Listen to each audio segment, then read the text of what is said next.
Hare Krishna. Hare Krishna. Thank you for coming to Hare Krishna Valley. Is anyone here for the first time? Okay, a lot of you. Thank you for coming. So, this is our home, Hare Krishna Valley. We've had a farm here, a retreat center. We run this as a retreat center. We run workshops and different kind of retreats. Next weekend we have a vegan cooking retreat, yoga retreat. So we've got stuff going on all the time. So, every once a month, on the second Sunday of each month, we have an open day where people can come and find out more about Krishna consciousness, the Hare Krishna movement, what we do, what our understanding is, what our lifestyle is.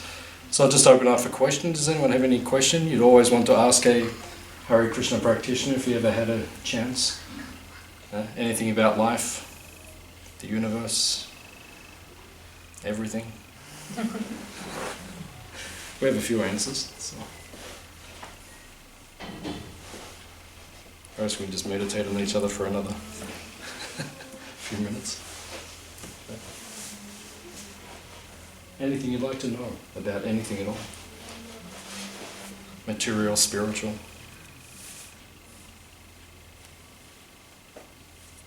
Okay, I'll take one more question. This audience is enlightened, so they've already realized high spirituality, so there's nothing to ask. That's good as well. If you have anything, yes sir. There's a lot of emphasis on education nowadays, degrees, PhDs, master degrees. But and I work in a professional environment, and I still see a lot of highly qualified people, even though their lives are interesting because they do have something to contribute. But they're still not happy. Is there something else that should be added to the modern educational system? To make people happy? To make people happy. Yeah. That's a nice question. Anyone here have a degree? In anything? Quite a few of you? Yeah. No, that's so. Does your degree give you happiness? In and of itself? No, not in and of itself it doesn't. No. To understand what is the source of happiness, or the essence of happiness, or the final goal of happiness, then we have to understand where happiness actually comes from. At this point in time, in society as a whole, there is a misunderstanding of where happiness actually is derived from. Happiness is actually derived from the soul, from spirit. We are anti-material particles. We have a material body, but I think we all know we're not the body. I think everyone accepts that? Looks like most of you. Yeah. The body is just a yantra. In the ancient teachings from India, it says the body is a machine. So just like today, I think most of you came in a car. So in the car, you don't think you are the car. I mean, some people do. Some people are so heavily identified that if you run into them in the car, they get out and they say, "You hit me." Like that. Or, if you scratch the Ferrari or you scratch the Mercedes or something like that, people become very... It's almost like there's so much ego attached that they think that is practically them. But we all know that that is nonsense. We know that we are not the car. We're separate from it. We're the driver. So similarly, we are not the body which we find ourselves in. We have a material body made of earth, water, fire, air, ether. And then below that, there's a subtle body, which is made of mind, intelligence, and ego. But all of those things are external to us. They're just the machine which we're riding in at this point in time. So people are trying to get happiness through the mind and through the body. And that's why people generally these days, there's an epidemic in the world. Just like the World Health Organization said recently, what is the most prolific disease on the planet at this point in time? What's the number one disease that people have at this point in time? Psychological. 2016. Yeah, it's mental health. Yeah, it used to be cancer and heart attacks. But now everyone's got mental problems. It says 1 in 2 people on the planet have some mental problem, mental issue. So that's about 50% of us in the room. I think so. So this is the situation at this point in time. Now why is that? It's because people are trying to get happiness, so they're identifying with the body and with the mind. And you'll never get complete satisfaction on the spiritual level, or on the level of the soul, through the body and the mind. It's not possible. It's limited. How much happiness can you get from this body? Well, you can get a certain amount of happiness. And people pursue their whole lives getting happiness from the body. But the actual reality of the situation is the body can give you far more suffering than it can give you happiness. Like how much happiness can you get from your big toe? You get a certain amount. How much distress can you get from your big toe? Right? So weigh the two up. Right? So people are thinking, I can get happiness from this body. The body is limited. Right? And then you think you get happiness from the mind, because actually everything we do is enjoyed through the mind. Right? It's the mind that enjoys. Two people will see the same thing, the same object, but one will get enjoyment from that, according to his mental state, and another person will be completely rejected or completely disgusted by the same thing. What's the best way to understand this? How the mind works? Because the mind works on two principles, rejecting and accepting. Right? I don't like that, I do like that. That's basically what everyone does all day. You go into a shop, you just see people walking around, I like that, I don't like that, I like that, I don't. That's just the mind. So as long as you identify with the mind, then you'll never be happy, because the mind fluctuates continuously. It is called chanchala. Chanchala means flickering, always moving. Now what's the best way to understand how the mind works? It's called marriage. You get married to someone, you love that person one day, the next day you hate the person. Right? Today they're like the apple of my eye.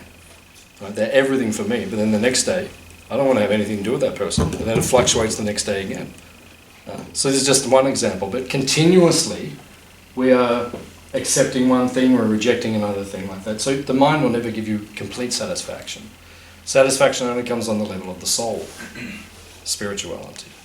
So then that's the original question, is why is it that people are studying so many things in the world, they're not getting hurt? Because they're not studying about the soul.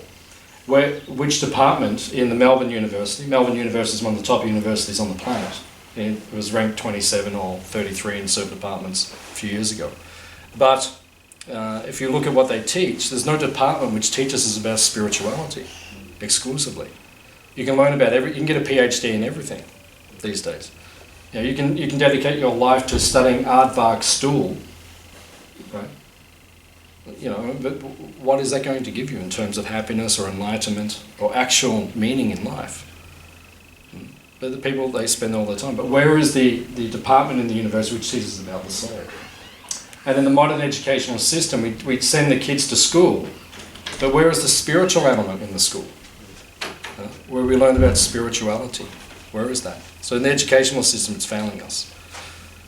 So what we would recommend, in the educational system, there has to be an element of spiritual education also, to give people actual happiness and actual. So, does that answer? Yeah. Okay.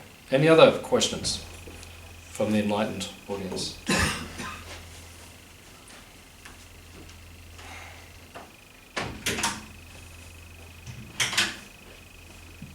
Everyone's a little shy. Or everyone has understood the truth of life. Anything you want to know, you can ask. Yeah, yes sir. Why is so many miseries in the world? You know, the people of one side of the world is suffering a lot and other side is okay, and why it is going like that? So the question is, why are there so many miseries in the world? And why is one side suffering and one side's okay? Okay. So first of all, you have to show us where the okay side is. Because I haven't found the okay side yet. Which side is okay? At least in material side, they are okay. Right. Yeah, but that's a misnomer as well. Because materially, no one is satisfied. I mean, which is the most apparently successful nation on the planet at this point in time, in history? America. Yeah, so we always look to America, they're number one, right? Well, they tell us that all the time. Right? They're number one, they're the successful country. But if you look at the reality of what's going on there, there's no success there whatsoever. Right? If you look at unemployment, if you look at youth suicide, if you look at poverty, they can't even feed their own people. Whenever they have a natural disaster like Hurricane Katrina, their own people were suffering and dying, and they couldn't even respond and react. So it's not a success at all. So basically the analysis is that everywhere in this world there is suffering, there is misery. That is a concomitant factor to coming into this world. So the real question is, where do we actually belong? Where do we come from? Can anyone give me the answer? Where are we meant to be right now? Our soul. Where are we meant to be? Where are we meant to exist? Spiritual world. In the spiritual world. Very good. So does anyone have the GPS coordinates for the spiritual world? Hare Krishna. Yeah, it's here. Hare Krishna Valley. Welcome to the spiritual world. You're back. Yeah, it's not quite the spiritual world. It's probably far closer than most places you'll find on this planet. You'll get a feeling of the spiritual world here. But the spiritual world is another place. It's where the soul belongs. It's a place where there is unlimited happiness and bliss. Hands up if you would like unlimited happiness and bliss. .com.au. You want it? We can give it to you. It's free. How do you get it? It's the mantra that we were chanting before, actually. That's actually, if you go to the most simplest definition of how to receive spiritual bliss, it is just by chanting the Hare Krishna mantra. Did anyone feel depressed before when we were chanting and dancing together? Anyone? Bueller? Anyone? Anyone felt? It's not possible. Just put your hands in the air for a moment. Everyone. Yoga asana, how do you feel? Depressed? Unhappy? Not possible. In this asana, or this position, you can never be unhappy. Okay. If you want to put your hands down, you can. If you want to keep them off for the rest of the discussion, you can also. It's not possible. Right? As long as you're like this, you'll always be happy. So what we do in the Hare Krishna movement, you'll see in our pictures, our founders, the great saints of the past, they used to dance and chant in Hare Krishna, and they would feel unlimited spiritual bliss. It takes us to the spiritual world, or the spiritual reality. That's why the founder of the Hare Krishna movement, Prabhupada, who we have his picture on the seat of honor, he taught us, just chant and be happy. Simplify your life. Just chant Hare Krishna and be happy. Now, the reality is that the world we're in now, where the soul is encased in this body, in this world, it is material. And we are spiritual. We already discussed that. So there is another world. So what is that other world like? Does anyone want to know what the other world is like? Or some people are not that interested. That's cool as well. If you're not interested, then you can have dinner, you can have lunch, and just concentrate on that. But if you want to know what it's like in the spiritual world, in the spiritual reality, you'll see these pictures in the back of the room. These are like windows into the spiritual world. There is a person, his name is Krishna. He's popularly known in this world as God. We call him Krishna because it's more personal or intimate. He's the bluish person, like that. Some people ask, why is he blue? When the sky's blue, how do you feel? Happy. Yeah. When everyone sees the blue sky, everyone's mood just changes. That's why everyone's so depressed in this part of the world. It's like it changes all the time. But when the sky is blue, like if you go to Bali, anyone been to Bali? Or any of those countries? Go to Vanuatu, go to any of those countries. People are just happy. The sky's blue all the time. It has a direct psychological effect on the consciousness. So Krishna, God, he is happy, so he has this bluish complexion. And that's the personification of bliss. So we see when we look into these pictures, we're seeing back into the spiritual world what it's like living with him in the spiritual reality. So you can see there are people there, just like there's people here, there's people there. There's cows, there's animals, there's birds, there's monkeys in some of the pictures, there's forests, there's mountains, there's rivers. All these things are there, but everything is spiritual, which means it does not decay. It means it lasts forever. In this world, everything changes. That is the constant feature of this world. Everything in this world, gradually, it disintegrates. That is the nature of the material energy. But the spiritual energy, the nature is that it does not change. It just remains constant. So our soul is constant, and we go back to that world, everything is constant, and bliss is constant also. Because what is the essence of existence? Why do we exist? Does anyone ever ask yourself this question? Why do we exist? Does anyone have any answers? Why do we exist? What are we here for? What were we created for? People, we ask ourselves this question. What's the answer? Why do we exist? What is it? What are we here for? To drink Coca-Cola? Why do we exist? Anyone? Why do we exist? Okay, I'll give you the answer. Okay, the answer is Anandamayo Bhyasat. We exist for one reason, to taste Ananda. Ananda means bliss. We're searching after bliss continually. We want to be happy constantly. Hands up if you want to be happy constantly. Okay, 99%. You always get a couple. There's always a few people. Couple of you, I don't want to be happy all the time. Like that. That's okay. If you want to be like that, that's okay as well. But actually, we're created to be blissful all the time. Now, how do we become blissful? That's the next question. We want to be blissful. That's natural. You want to be happy, but how do you become? What is our function which will make us become happy continuously? There's one word which is given in Sanskrit, or in English, it's a very similar sounding word. How do you be happy all the time? Service. Very good. Very good, Ari. Our enlightened sage from Ocean Grove. Very good. In Sanskrit it's called seva. Seva means service. If you serve, you'll always be happy. The reason people aren't happy is because they're worried about themselves all the time. You get into your own mind. You know, Tony Robbins, he's like the biggest motivational speaker on the planet. He says if you leave anyone by themselves with their own mind for a day, they're going to go crazy, of course, naturally. That's why people are so unhappy these days, because they're just into themselves. If you want to be happy, go out and do something for someone else. Now, what is the greatest service that you can render to humanity? The greatest service you can render to humanity is to give them spiritual enlightenment, which is what we're doing right now. And that's why generally it is seen that Hare Krishna devotees, practitioners, we're generally known for being happy. That's our job description. We've got to be happy all the time.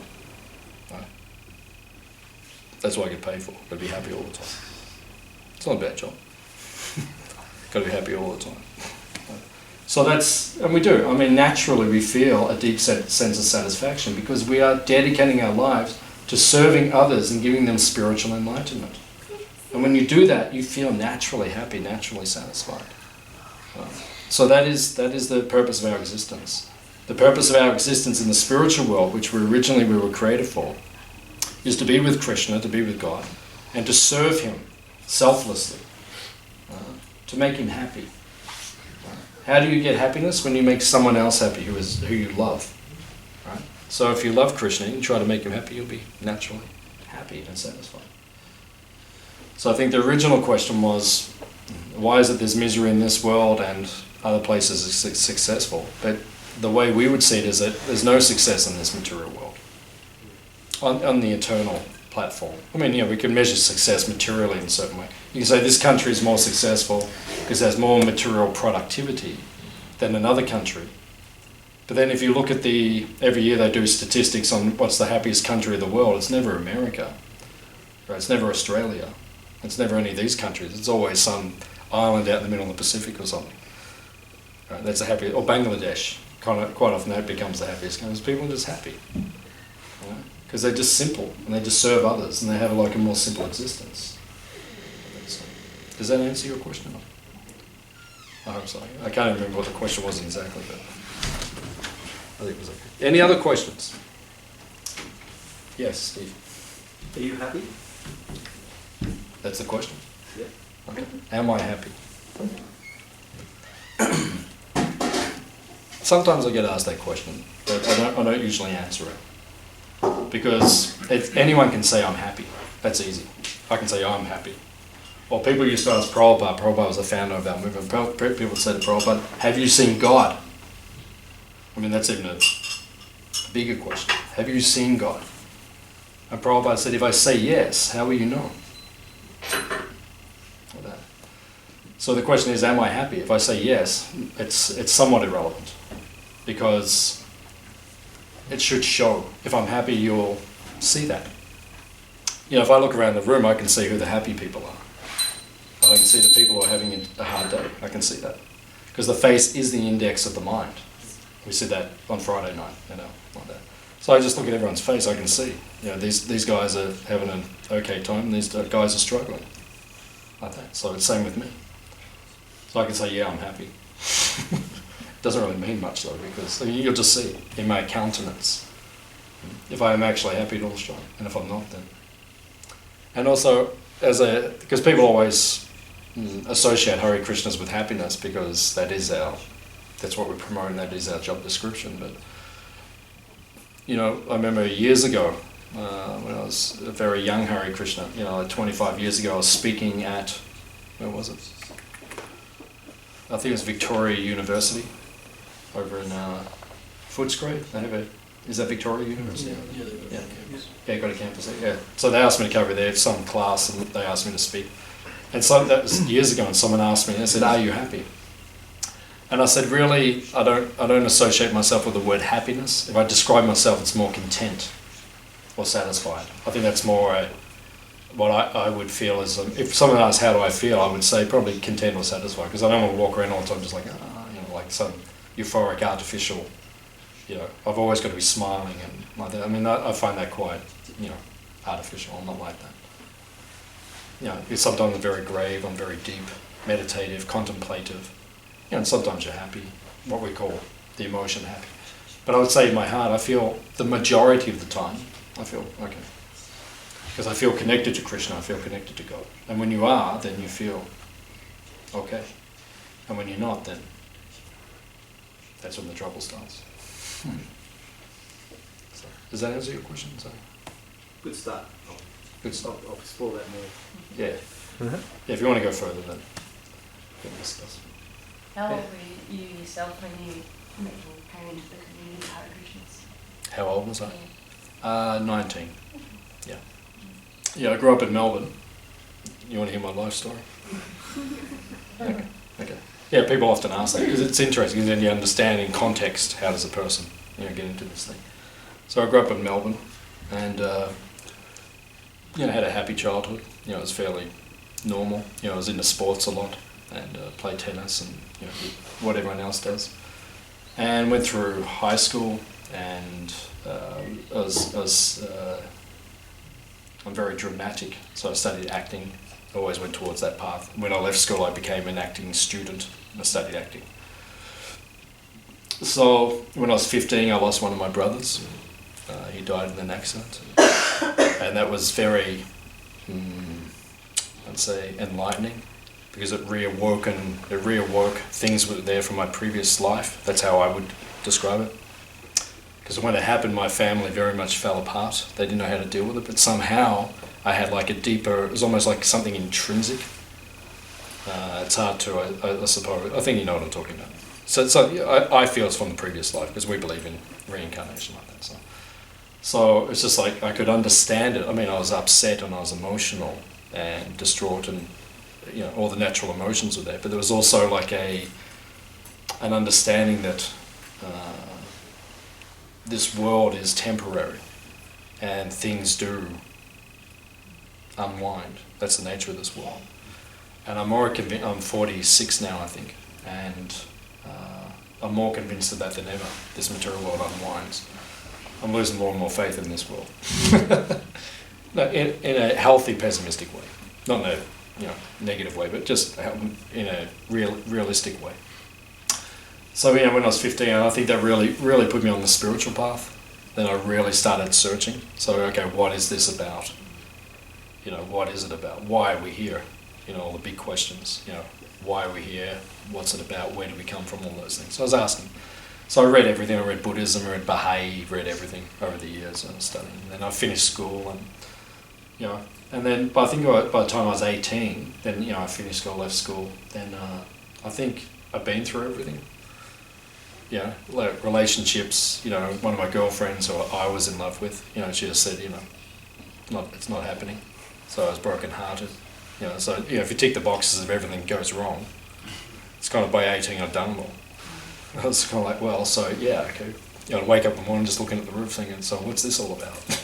Because I'm not happy. So I want to know, what the world's actually for. So So I was reading different things and studying different things, and then I started studying acting, which was very enjoyable. I'm a dramatic person, so I like the art form. I like drama. And I was doing modelling to finance, the acting course and everything.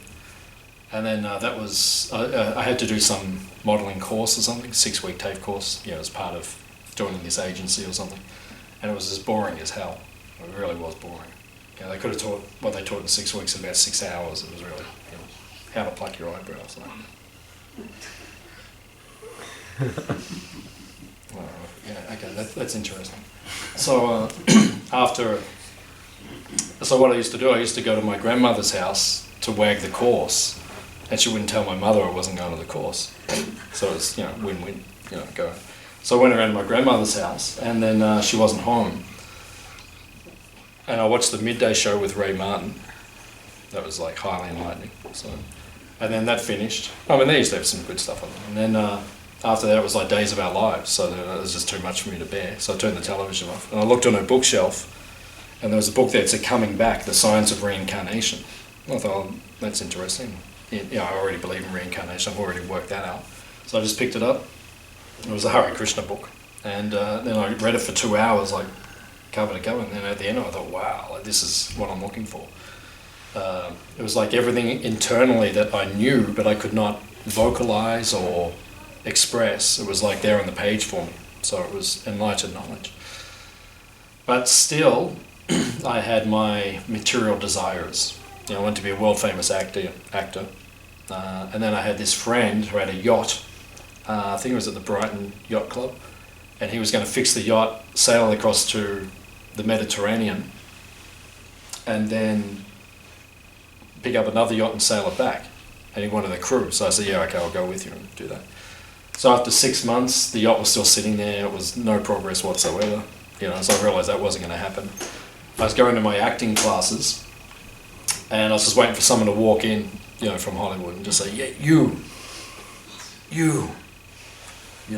Mel Gibson, you're the next, Russell Crowe, it's like, So, and that didn't happen after 6 months. So I thought, okay, that's not going to happen. I didn't have that fight within me, because in that particular, like every career or every vocation, you have to fight these days to get somewhere. I'm a fighter. I'm like enthusiastic, but just didn't have it in me. Just go to the acting, for all of the parts on television, Neighbours and all the rest of it. I had, Guy Pearce, who's on Neighbours, back then he was on Neighbours, he's a friend of mine. We still know, he came to my grandmother's wedding, like we're friends, So Guy was on Neighbours, and I go to auditions and stuff like that. I just didn't have it in me. It's like, I was there, I was thinking, what's this about? You got to really fight with the next guy, and you got to make yourself look better. I'm just thinking, I can't get into it, Just didn't have the. Someone came in and said, okay, you're on Neighbours. Like, yeah, okay, I'll do it, but to fight, I just didn't have that in me. So I put it off, and then I had a dog, a Rottweiler. I'm going into the whole life story here. So I had this Rottweiler, but he wasn't an aggressive one. He was like really placid, like Beamer, our dog. You'll see I've got a dog walking around here. But he was really placid, beautiful dog. But he was just a nuisance. He used to jump the fence all the time and go off, and the sheriff would catch him all the time, and I had all these fines mounted up. So I had to go to court for my dog, because the dog's like mounting up all these fines, jumping out the fence all the time. And in the end, the sheriff caught him, because he was so nice. He'd just call him, he'd just come over and jump on the back of the car.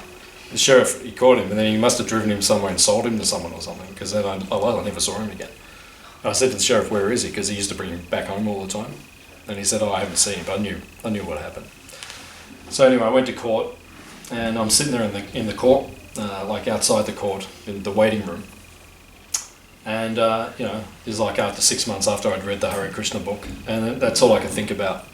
I was like, what's the Hare Krishna actually about? Because everything else isn't working for me. Now I'm in court for this dog.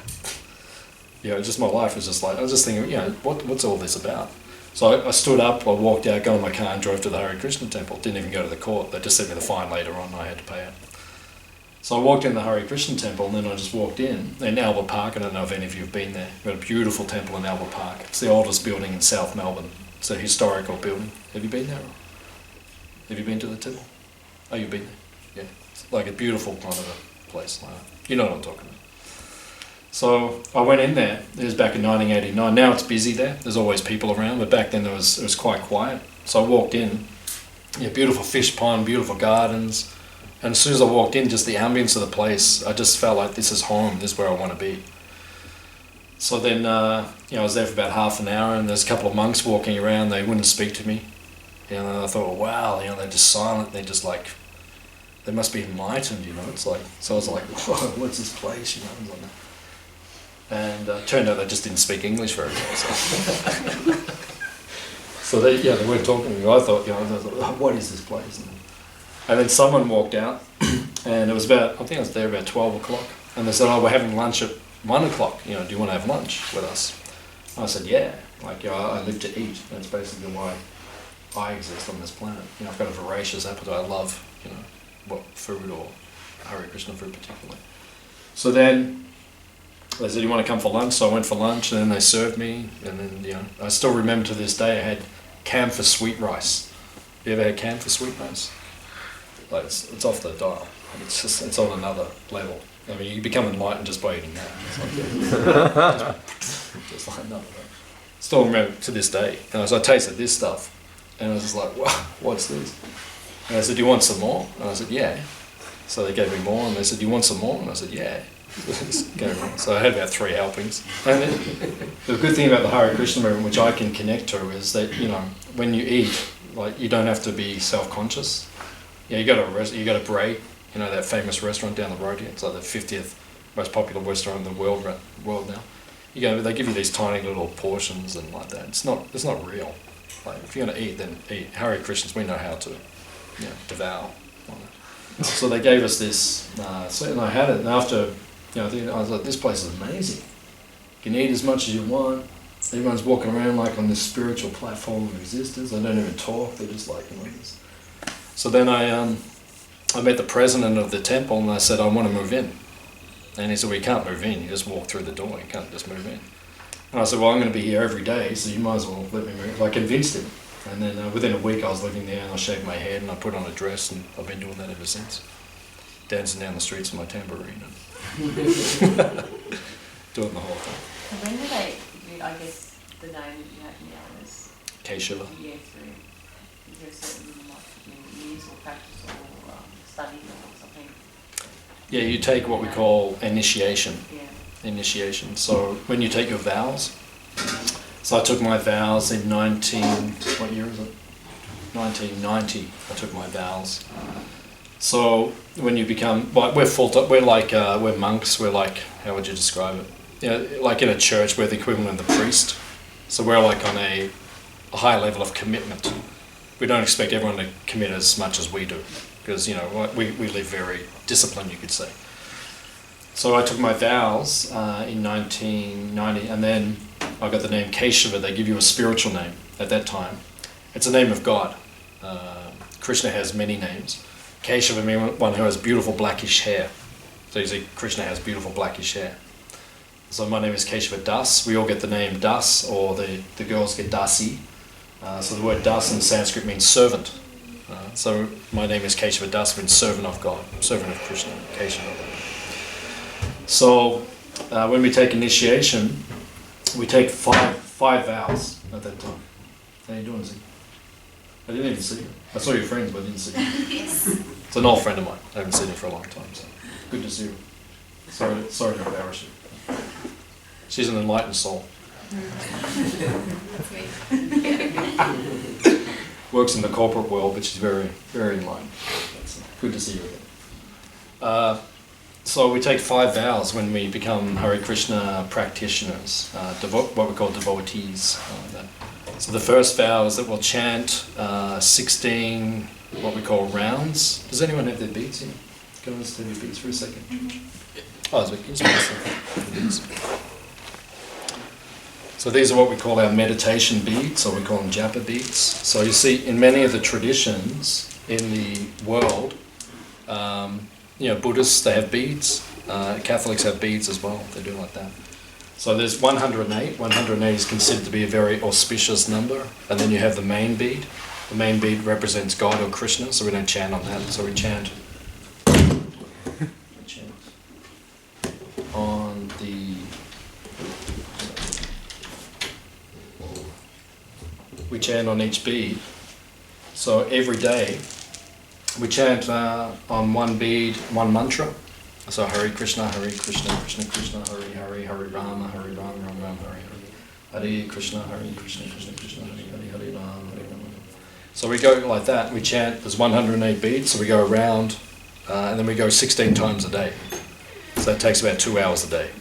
So we take a vow at the time of initiation that we will chant the Hare Krishna mantra, the one we're chanting all together before, in meditation for 2 hours a day.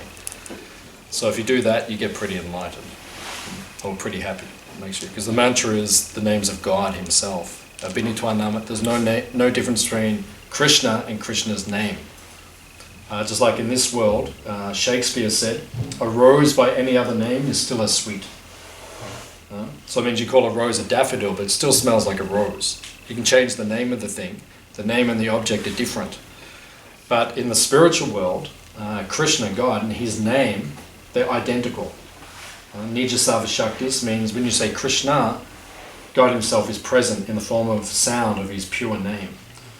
So when we chant, we feel connected to Krishna, and we feel enlightened, we feel blissful and happy. So we chant for every day. We go around. That's one of the vows we take. So that's the positive vow. And then the other things, 4 things that we vow we'll never do for the rest of our lives. So one is eating meat. So we take a vow to be vegetarian for our whole life, like that, which is easy. Because you eat the Hare Krishna food, you never think of meat. I've never thought of meat ever.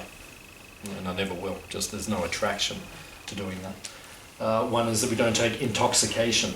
So we take a vow we'll never take anything addictive. So we don't drink tea or coffee, we don't smoke, we don't take alcohol, you name it, whatever it is, And the really strict Hare Krishnas never take chocolate. There's 2 Hare Krishna movements in the world. There's the chocolate Hare Krishna, there's the carob Hare Krishna movement. So you got to choose which one you're in. I'm in both. In other words, I'll never buy chocolate. I'll never walk into a store and have a Mars bar or like that. I'll just never do it because I don't have any I drive to. But if someone makes like a chocolate cake, and I'll eat it. I'm not going to get oh my God, I can't eat chocolate. It's not a big deal for me. So I don't really care, to be honest. Like that. And then there's massive arguments in the Hare Krishna movement whether you can have chocolate or carob. So I just sit right on the fence because I really don't care, to be honest. There's bigger things going on in this world, whether we eat chocolate or don't eat chocolate. I mean, if you want to go right into the where it comes from and everything, but if you look at where everything comes from these days, the world's crazy. The clothes you're wearing, where they were sourced from. We're talking about free trade and all these things these days. Practically everything you do, there's some evil behind it. Leonardo DiCaprio made that movie a couple of years ago, Blood Diamond. A really good movie. So he made that one. Diamond sales went down all over the world because people, it's like that with everything. There's practically nothing we buy or consume these days which is not harming communities, the planet, animals, so many things these days. It's very difficult these days. So we don't take intoxication. So we don't take all those things. We don't gamble. It's one of our vows, which is easy. I don't find that a problem. Don't walk in a crowded casino and think, oh my God, I've got to use a poker machine. But for some people it is a big thing. It's actually a big problem. And in Melbourne, when they opened Crown Casino, social problems escalated. The day it opened. There's a lot of problems connected to that. So there's 3 of the things we don't do. I don't find them difficult at all. And the 4th thing we don't do, we don't have illicit sex. So it means those of us who are strict, who are monks, or the most devoted in the Hare Krishna movement, we only have sex for procreation, which means to have kids. So that's a very high level. We don't expect everyone to do that because no one would ever join the Hare Krishna movement. If most people, they'd just be like, that's just too radical. But for us, we choose to do it. It's a choice. It's a lifestyle choice. It's not no one's forcing us to do it, but we just have that commitment. and people say, well, why? Why don't you do those 4 things? Why don't you eat meat, have illicit sex? Why don't you gamble? Why don't you take intoxication? Because each one of those activities, it grounds you in your body. It makes you identify with the body. And our whole philosophy is based on understanding we're the soul. So if you're doing those things, especially these days, I mean, the whole world's based on that. Eat meat, have intoxication, have illicit sex, and gamble. Basically, that's what life's for. I've given lectures before. I think even one time, actually it was my guru. My guru was lecturing to a bunch of Christian ministers or Christian monk in training, priests. And then he explained to them, we don't eat meat, we don't take intoxication, we don't gamble, we don't have illicit sex. And then one of them says, so what do you do? Yeah, it's like a Christian, what does he just mainstream people? If I go down to Cardinia Park or MCG today, there's a football match on, get out there in the middle of the ground, 100,000 people, and say, okay guys, we're all going to start doing this from now on in Australia. Right? I mean, they'll stone me. The other one, get the Hare, the Colosseum days are back. It's like. So, at least 3 of them we recommend people do, especially the meat one. Don't kill the animals. That's unnecessary. The easiest way. I was giving a lecture in a school recently. I went down to Geelong Christian College. I spoke to the Year 10 kids, and they asked me a lot of questions. And then I was teaching them. I was saying, well, we're vegetarians. We don't eat meat. And all the kids were saying, why? Like that. So I was saying, because we love the animals. We love them. They're part of our family. Like our cows, after we have the lunch today, you can go and visit our cows. They've all got names. They're part of our family. We're never going to kill them. They live here for their whole lives without fear. That's the way it should be. So I said to the kids, would you eat your dog? I said, what's your dog's name? We've got Bronte and Beamer here. We're not going to eat the dogs. Or it's like, just extend it further, just eat one of you guys. It's the Sunday feast. We're going to have, what was your name, madam? So we're going to have Joe for dinner today. With basil, rosemary, and we'll stuff her with a bit of cardamom and stuff like that. Just like that. It's okay. So no one's going to do it right. But effectively, that's what we're doing. Every time we eat an animal, it's someone's family member. I mean, the guy next door, we're one of the only ahimsa farms in the whole of Australia, which means the animals do not die here. But the farm next door, he's a cattle farmer, and that's all they do. They just breed them, that's what they do. And in the middle of the night, you can hear the mother crying when they take the calves away. If you want reality, I'm just giving you reality. If you want to come down here and you can hear it over the fence. And the cows next door are always jumping over our fence. I'm serious. The guy had to build a new fence because they're in here all the time because they just sense it. They know it's safe over here. And the guy would come, the next door neighbour, the farmer, would come and say, where are the cows? We'd say, oh, we haven't seen them. We'd say, you go and find them if you want it. We're not giving them back. They're safe here. So at least, we insist everyone does that. We insist. And you're vegetarian, not vegan?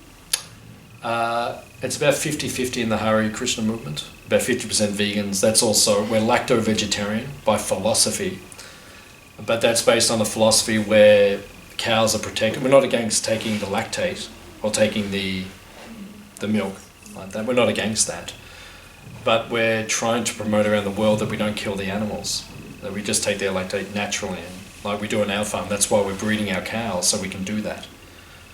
So, but because the dairy industry is what it is, it's a meat industry. They're not 2 different industries, they're one. So I would say about 50% of the Hare Krishna movement are vegan, just because that's the way they're protesting that. So our mission is to have these farms all over the world, so we can have the animals, so everyone can get milk naturally, instead of just killing all the animals, which is what they're doing. I mean, we don't have to do that.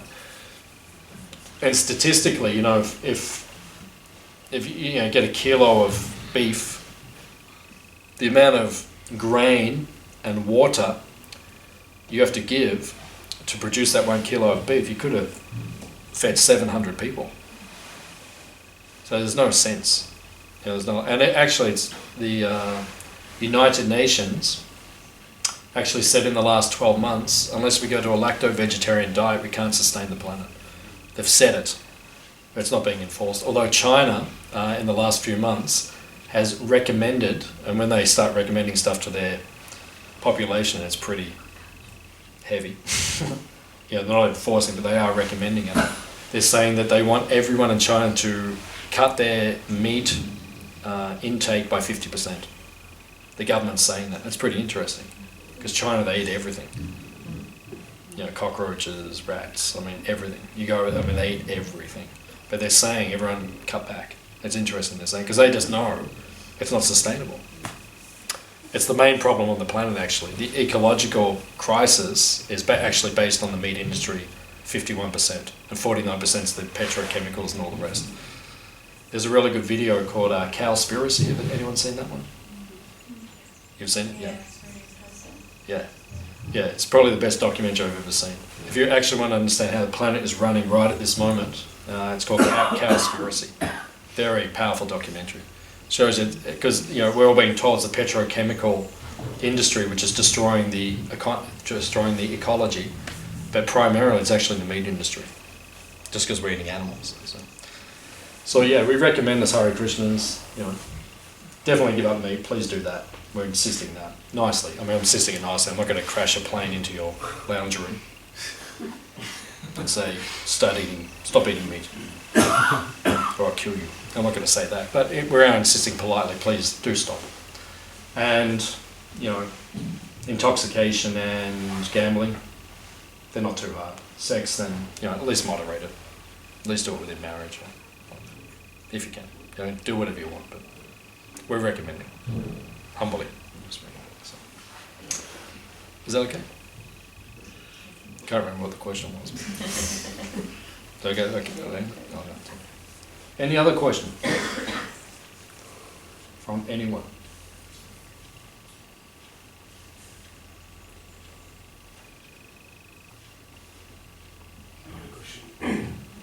Yes, sir. Is there a difference between the normal, the milk is A2 and normal dairy milk?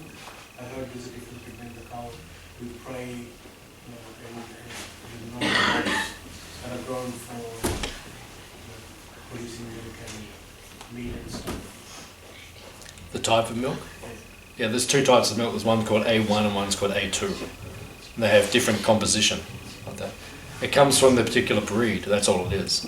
It's a type of breed where it comes from. Because in Australia there's mainly Jersey and Friesian. They're the main breeds where we get dairy because they produce a lot of milk, that's why. On our farm, you'll see after lunch, if you want to go and see our cows, we have Brahman Ghir cows, the traditional Indian cows with the hump on the back. The ones in the pictures, pretty much. That's what they look like. These guys, they produce A2 milk, which is said to be, for humans, is said to be the most ingestible milk for the human being. A1 milk you can ingest. It's not like you can't ingest it. There's a lot of problem these days in the world about lactose intolerance. The main reason that is because people are not having garam doodh. You're from India? Yeah, so you know what I'm talking about, right? Yeah.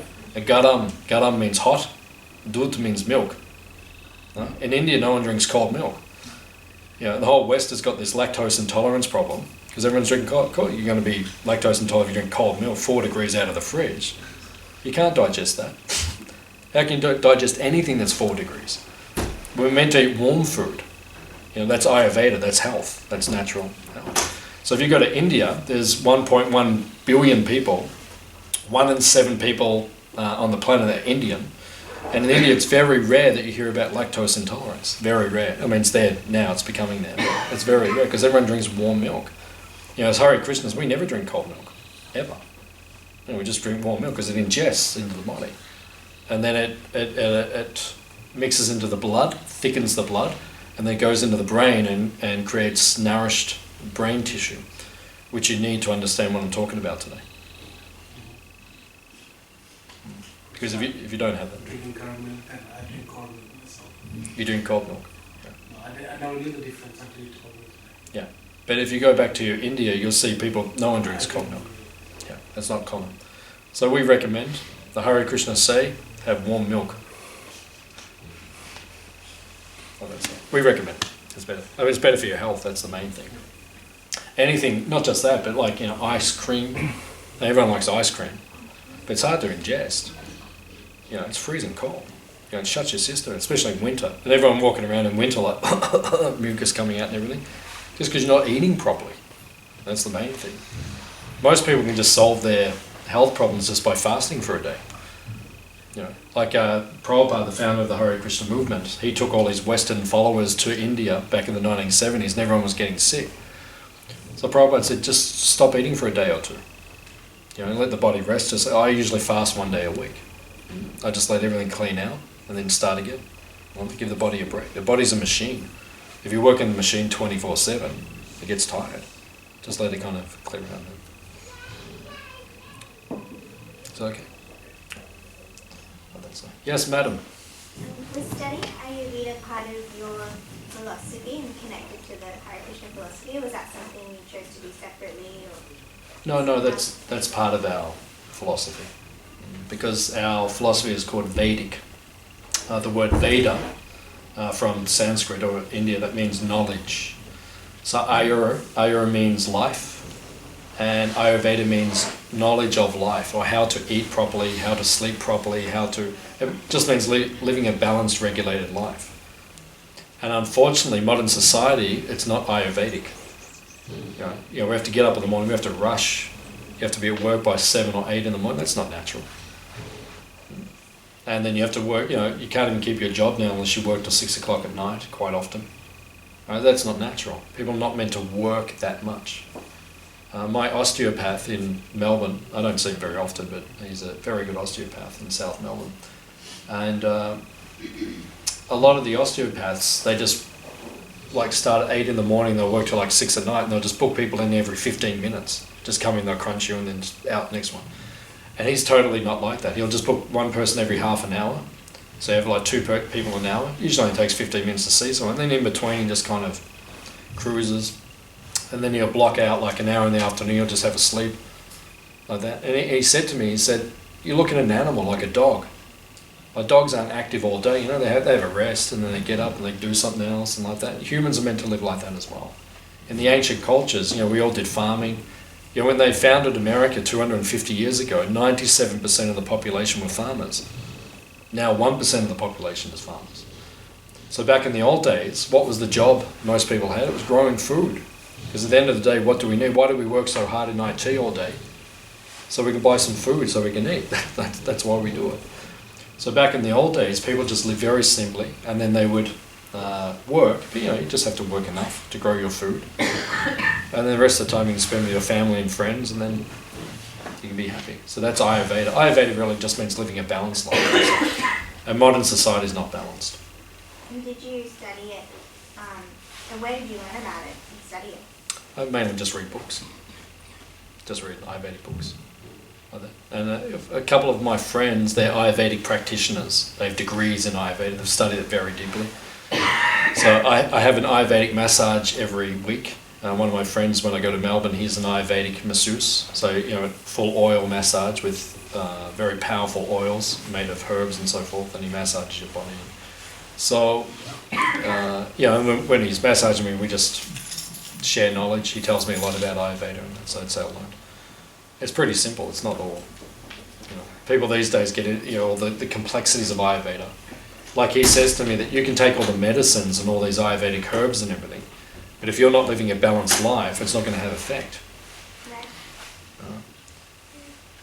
So you can take all the different medicines and all that, but you've really got to balance your life. That's really what Ayurveda means.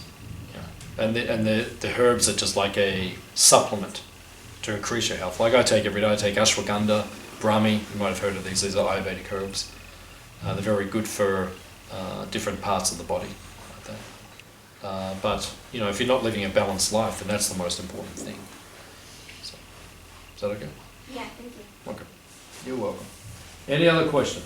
So what would you define as a balanced life? Not going to work. I would love that. Yeah, you'd love that, right? Yeah. Okay.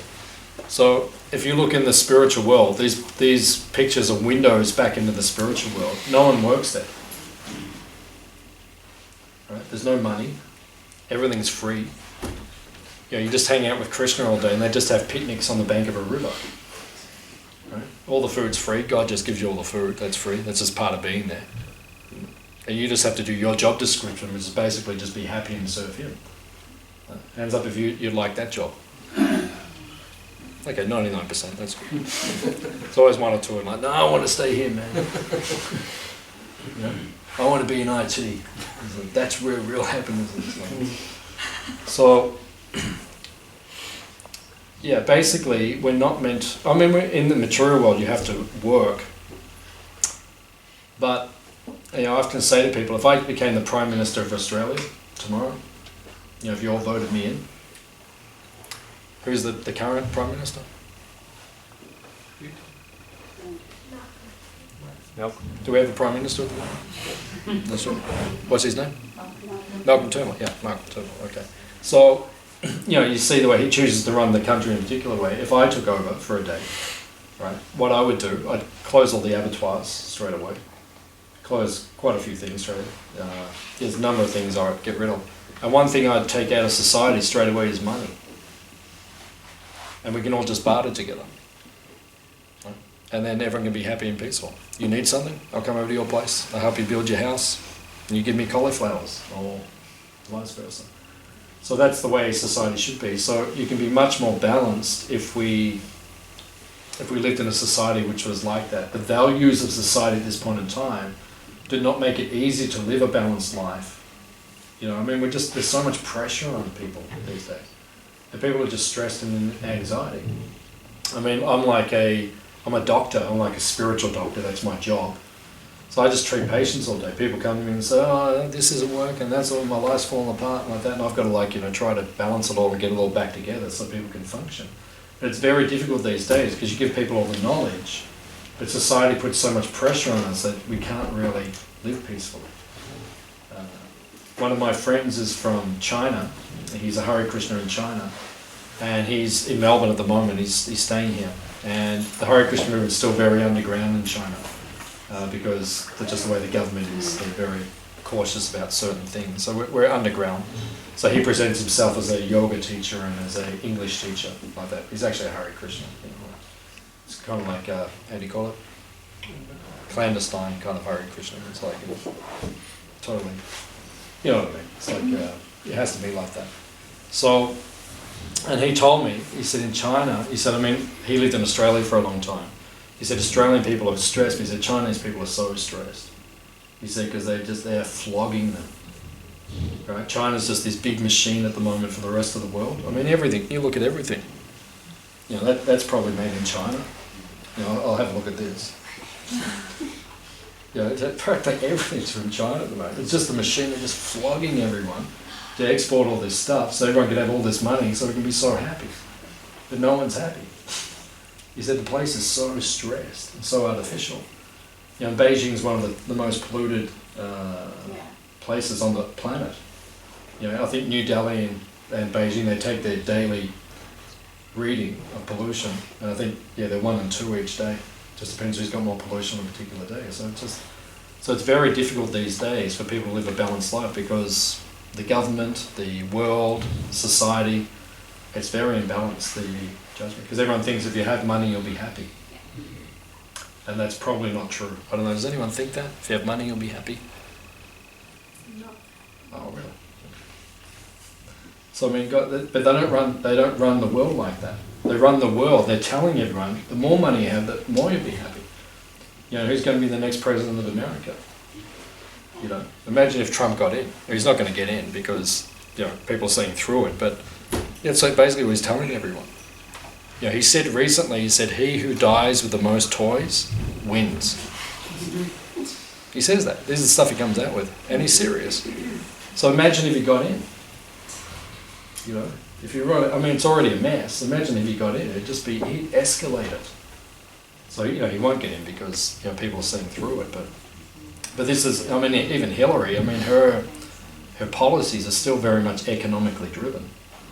Very much. And that's not happiness. She should be talking about spirituality.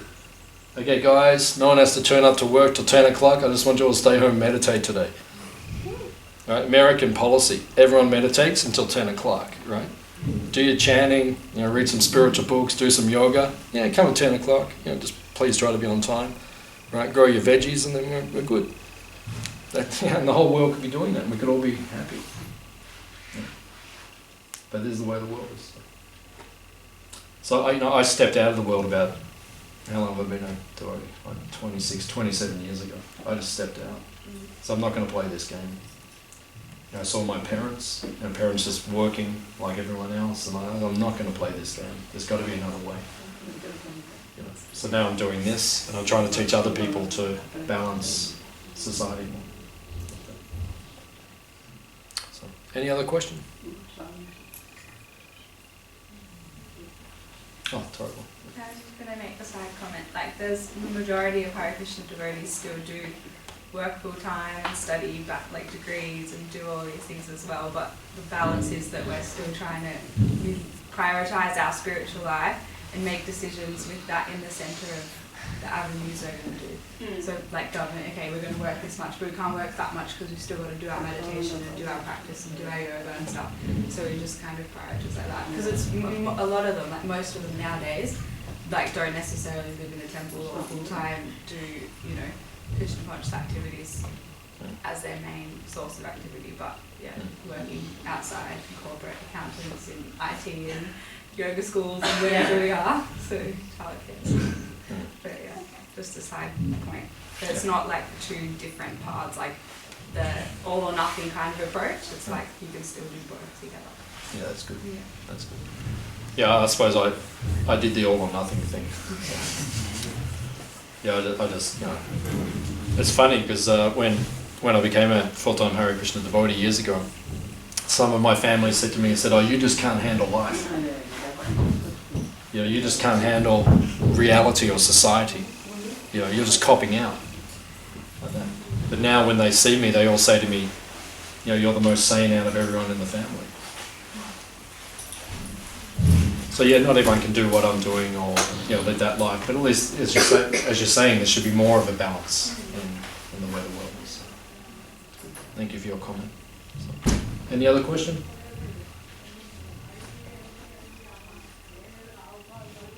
Okay. Very enlightened audience. Thank you for your questions. Very deep, very meaningful. I feel very satisfied to have shared with you. Is anyone hungry? No one? Okay, see you next time. It's good for us because there's more to eat, so we're okay with that. But if you'd like something to eat, we'll go to the next room, the dining room, and then we'll take something.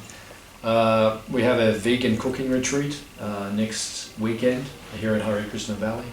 We still have places left. If anyone would like to book in, just come and see us like that. If you look at our website, or if you go in the shop, you can leave your email address. We'll put you on our mailing list. We'll let you know when our retreats and so forth are coming on. This Thursday, in the Hare Krishna movement, we have a festival season. So this Thursday, here at the Hare Krishna farm, we have a festival for Krishna's brother, whose name is Baladev. So that festival will start at 6 o'clock this Thursday night. So if you're around, you can come over for the festival. Or if you're from Melbourne, you go to the Hare Krishna temple in Dang Street in Albert Park, and they'll have a big festival there as well. I think, are they having evening festival? In the evening? No, it's festival in the morning and then the normal swing festival is also will start. Okay. That So will be in the evening. there'll be a festival as well. Okay. So yeah, if you want to go to the Hare Krishna festival, there'll be 1,000 other people there, so it'll be nice and intimate. The festival's nice up in Melbourne, but I go up there for Krishna's birthday, which is next week, and we get 8,000 people there in 24 hours like that. So it's a different feeling. If you want to experience what India's like, just go to the Hare Krishna temple. It's quite. Or if you want to come here and be peaceful, then we'll have a festival here on Thursday night. So thank you very much for coming.